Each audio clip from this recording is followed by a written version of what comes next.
सब प्रकार निर्द्वंद हुआ, सदा एक रस रहता है। तो परमात्मा ऐसे सब में रहता, परमात्मा सब में रहकर भी वो लिपायमान नहीं है। तो जीव जैसा कर्म करता उसके अनुसार ही उसका फल वो स्वयं ही भोगता है। इसलिए ये विचार का अंग है। विचार करो, तुम करोगे तुम भरोगे, परमात्मा तुम्हारा भागी नहीं होगा। ज्यों दर्पण में मुख देखिए, पानी में प्रतिबिंब, ऐसे आत्म राम है दादू सभी संग। हम कांच के अंदर दर्पण में हमारा चेहरा देखते हैं, तो कांच के अंदर हमारा चेहरा, हमारा शरीर दिखाई देता है। पानी में प्रतिबिंब, और पानी में भी हम देखते हैं तो हमारा प्रतिबिंब दिख जाएगा। ऐसे आत्म राम है दादू सभी संग। ऐसे अपने अंतःकरण में वो परमात्मा, अगर हमारा अंतःकरण स्वच्छ पवित्र होगा, निर्मल होगा, तो जैसे हमारा चेहरा कांच में दिखाई देता, ऐसे हमारे मन रूपी दर्पण में वो परमात्मा, चेतन परमात्मा दिख जाएगा। दादू सभी संग, सबके साथ वो आत्मराम, आत्म स्वरूप से। जैसे पानी में प्रतिबिंब दिखाई देता है, ऐसे ही अपने हृदय सरोवर में, मन मंदिर में, इस दिल दर्पण में वो पानी, उसमें परमात्मा का प्रतिबिंब दिख जाएगा। लेकिन देखने वाला चाहिए, अपने मन को निर्मल दर्शन देखना चाहिए। तो दर्पण माजत रहिए। अगर दर्शन करना हो तो दर्पण को साफ करते रहो, तो हमारा चेहरा साफ दिखेगा। जब दर्पण माए देखे तब अपना सूझे आप, दर्पण बिन सूझे नहीं दादू पुण्य रूप आप है। जब दर्पण में देखते हैं तो दर्पण के अंदर अपने आप को अंदर देखते हैं, अपना स्वरूप दिखाई देता है। दर्पण बिन सूझे नहीं, अगर दर्पण नहीं होगा तो हम अपना चेहरा नहीं देख पाएंगे। ये आंख, अपनी आंख को नैनन देखे, नैन को अंतर भी कुछ ना है। सदगुरु दर्पण कर दिया तब रस पर मिलवाए। सदगुरु ज्ञान दर्पण द्वारा दिखा देते हैं कि अंदर तो आंखें मिली हुई है, यहां देखो मत देखो। और कांच होगा तो कांच से भी वो देख लेगी अपने आप को, अपने चेहरे को देख लेंगे। ऐसे ही अपना मन दर्पण अगर साफ होगा, पवित्र होगा, तो परमात्मा को, परमात्मा की छवि, उसमें अपना स्वरूप दर्शन हो जाएगा। तब अपना सूझे आप, अपना आप स्वरूप जो है आपका वो दिखाई देगा। और अगर आपके पास ज्ञान दर्पण नहीं है तो आपको पाप पुण्य का पता ही नहीं लगेगा, सुख दुख का पता ही, जो अच्छा बुरा भला बुरे का पता ही नहीं लगेगा आपको। दर्पण होगा तो पता लग जाएगा कि आपका चेहरा सुंदर है, काला है, गोरा है, कैसा है, वो दिख जाएगा।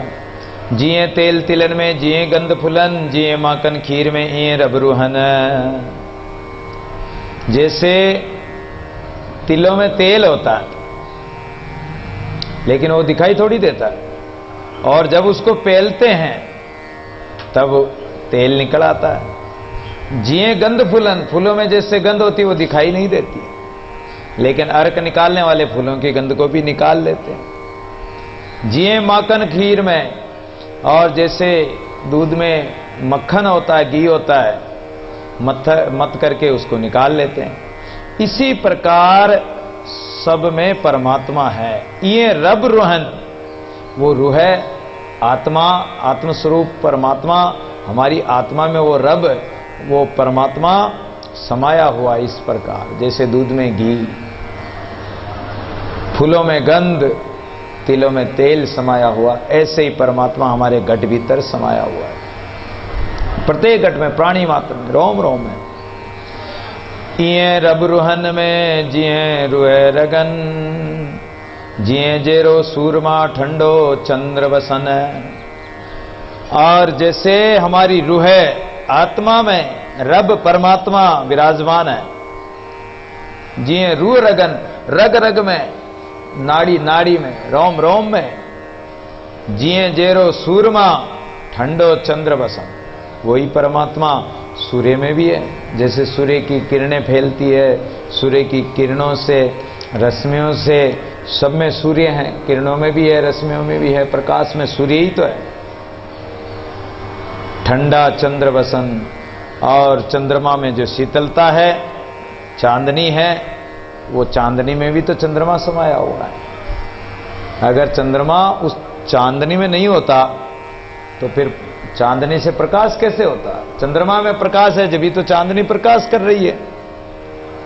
और जब इस जीव में परमात्मा है, जब भी तो वो चलायमान है, चल रहा है, घूम रहा है, खा रहा है, पी रहा है। अगर उसकी सत्ता नहीं होती, उसकी शक्ति नहीं होती, तो ये कैसे रहता? ज्यों तप तेज प्रभाकर पूरण सोम सुदाहि में शीत पसारो, तेल बस तिल गंध रसाती में दूध रहे ग्रत माही विचारो, पाहन पावक सुत सदा पट, सूत सदा पट वृक्ष बस रस सिंग्रप पारो, जीव में शिव सही विस्तीर्ण आत्म राम हरि जू हमारो। पत्थर में जैसे अग्नि समाई रहती है, सूत में, वस्त्रों में जैसे सूत ही होता है, वृक्षों में जैसे रस रमा हुआ होता है, ऐसे ही इस जीव में शिव आत्मा स्वरूप परमात्मा विराजमान है। दादू जिन्यू दिल मंदिर क्या, दिल मंदिर में सोई, दिल माए दिलदार है और न दूजा कोई है। तो दिलदार परमात्मा कहाँ है? हमारे इस दिल मंदिर में, इस मन मंदिर में वो परमात्मा विराजमान है। इस दिल को ही, इस मन को ही मंदिर बना लो। दिल माए दिलदार है और न दूजा कोई, इसलिए वो हमारा दिलदार कहाँ है? हमारे दिल में ही बसा हुआ है। मीत तुम्हारा तुम कने तुम्ही ले पिछान, दादू दूर न देखे प्रतिबिंब जो जान। इसलिए तुम्हारा मित्र परमात्मा कहाँ है? तुम्हारे घट भीतर है, उसको दूर मत देखो। जैसे कांच में प्रतिबिंब दिखाई देता है, आप जितना दूर होंगे उतना ही वो दूर दिखाई देगा, और आप जितने निकट है उतने वो निकट है। इसी प्रकार आप अपने आप को जितना, परमात्मा को जितना निकट मानोगे, वो अपने निकट ही है, दूर है ही नहीं, प्रतिबिंब की तरह पास में ही है वो। दादू नाल कमल जल उपजे क्यों जुदा जल माए, चंदी हित चित प्रीतड़ियों जल से तीनाय। जिससे कमोदनी होती है वो जल में ही पैदा होती है, और उसका नाल कीचड़ में होता है, उसकी जड़ें कीचड़ में होती है, लेकिन वो उससे ऊपर रहती है। क्यों जुदा जल माए, वो जल से जुदा नहीं है, अलग नहीं है।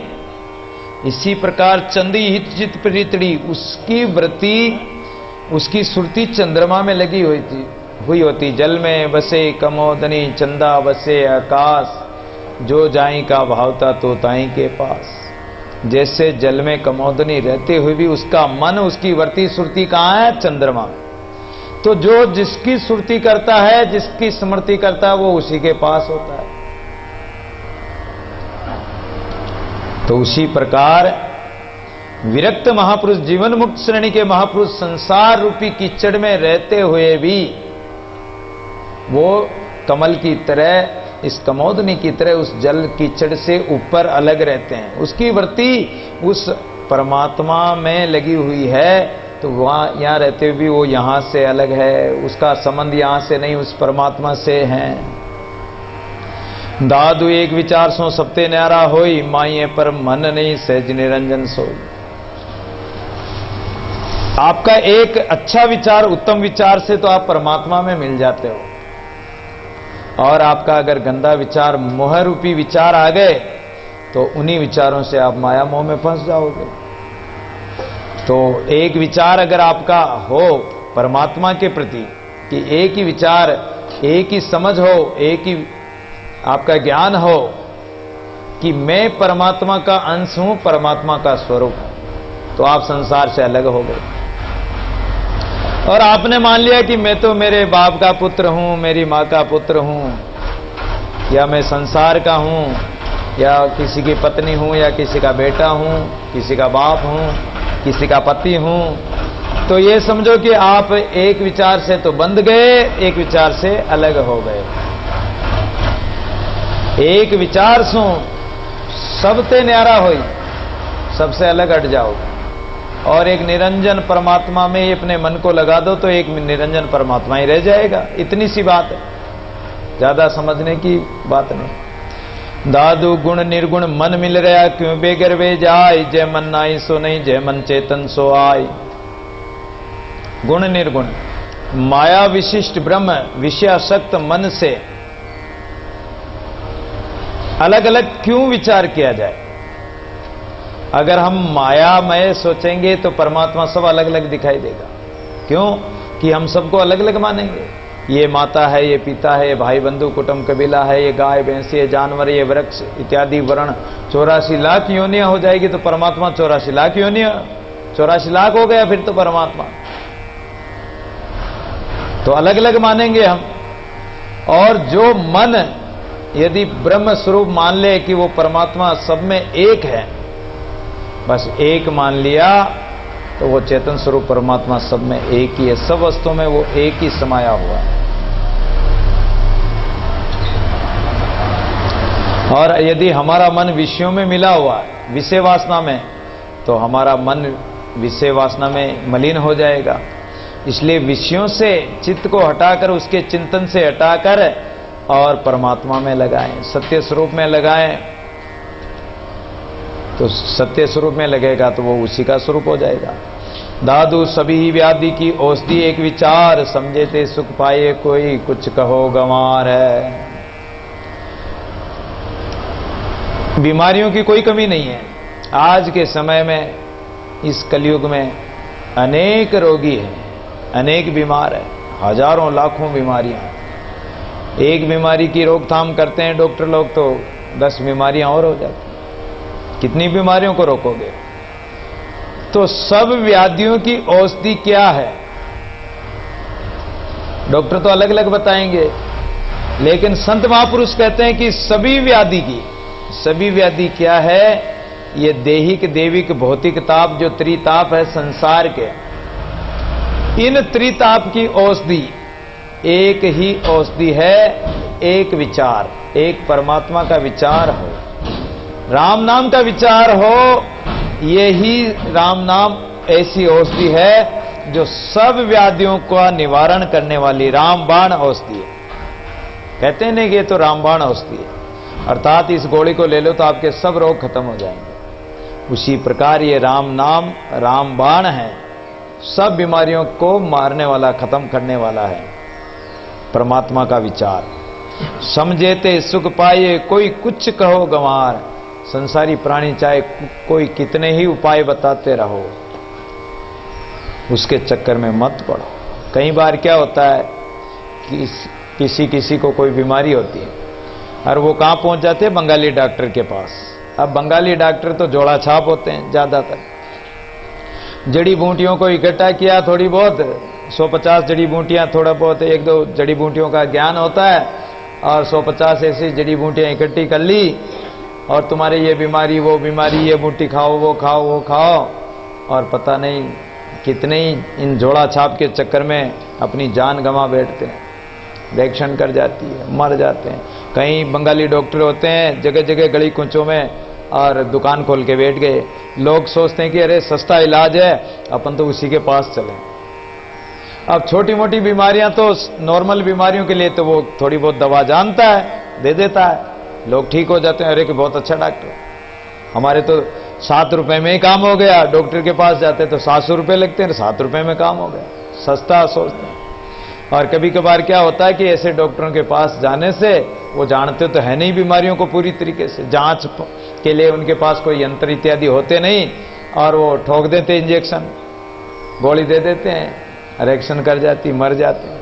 इसलिए ये भी विचार करना चाहिए, ऐसे व्यक्तियों का संग न करें। इसी प्रकार संसारी पाखंडी व्यक्तियों के संग से हमारा नुकसान हो जाएगा, हमारा जीवन बर्बाद हो जाएगा, 84 लाख योनियों में जाएंगे। इसलिए सच्चे संत की शरण ग्रहण करें, संसार चाहे कुछ भी कहो। दादु एक निर्गुण एक गुणमय सब कटि वेद्य ज्ञान, काया का में माया मिले आत्म ब्रह्म समान। इसलिए वो निर्गुण ब्रह्म है, उसमें तो कोई गुण है नहीं, वो तो गुणातीत। जो संत महापुरुष होते हैं वो भी गुणातीत होते हैं।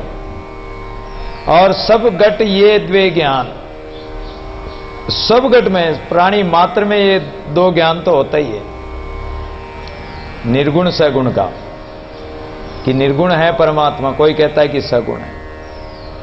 काया का माया मिले आत्म ब्रह्म समान, इस काया की माया का त्याग करके और जो आत्म स्वरूप ब्रह्म परमात्मा है, इस काया रूपी साधन के द्वारा और मन में भजन करते हुए माया का त्याग करके परमात्मा में मिल जाओ।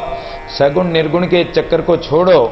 परमात्मा निर्गुण है, निराकार है, वो सगुण रूप से अवतार लेकर आपकी भावना के अनुसार प्रकट होकर आपकी रक्षा कर लेता, आपको दर्शन दे देता है। दादू कोटि आचार्य ने एक विचारी तवन सरबरी होय, आचार्य सब जग बरा विचारी विरला कोय। आचार विचार करने वाले बहुत लोग मिलते हैं, कर्मकांड करने वाले बहुत मिलते हैं। तुम पीपल को पूजो, तुम घर में लिपा पोती करो, तुम घर में ये करो, तुम हवन कराओ, तुम किसी को कपड़ा दान करो, किसी जगह जाकर अगरबत्ती लगाओ, उस जगह पत्थर को पूजो, उस देवी को पूजो, उस जगह जाकर चौराहे पे ये गुड़ तेल रखे आना या मटका रख के आ जाना, ये चीज रख के आ जाना, वो करके आ जाना। ये कर्मकांड, ये आचार विचार बहुत लोग सिखाते हैं। और इस कर्मकांड के चक्कर में तुम तीर्थों में जाओ, वहां भटको, वहां भटको, तुम्हारा कल्याण होगा। तीर्थों में भटकने से, व्यर्थ भटकने से कुछ भी नहीं होने वाला। लेकिन 1000 करोड़ आचार करने वाले हो, आचार विचार करने वाले हो, और अगर एक सच्चा विचार करने वाला हो तो वो एक विचारी के बराबर